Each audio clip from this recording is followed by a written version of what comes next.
తెలంగాణ పల్లెల్లో దసరా పండుగను ఘనంగా చేసుకుంటున్నారు ప్రజలు. 9 రోజులుగా దుర్గామాతను ప్రతిష్ఠించుకుని ప్రత్యేక పూజలు చేస్తున్నారు. నాగర్ కర్నూలు జిల్లా ఉప్పునూతల మండలం పిరాట్వానిపల్లిలో దేవీ నవరాత్రులను వైభవంగా జరుపుకున్నారు. రోజుకో అవతారంలో అమ్మవారిని అలంకరించారు. విజయదశమి సందర్భంగా దుర్గామాత మండపాల దగ్గర శమీ పూజలు నిర్వహిస్తున్నారు.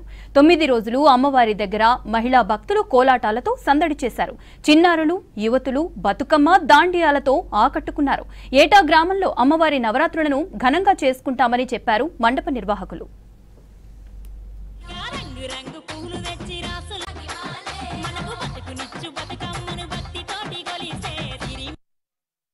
అందరికీ దసరా శుభాకాంక్షలు. ముందుగా అడ్వాన్స్గా మా విలేజ్లో దేవీ నవరాత్రి ఉత్సవాలు ఘనంగా జరుపుకుంటున్నాము.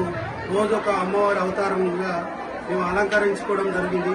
ఇంత భారీ ఎత్తుగా పబ్లిక్ రావడం జరిగింది. రోజు పూజలతోటి ఘనంగా అమ్మవారికి పూజలు జరపడం జరిగింది.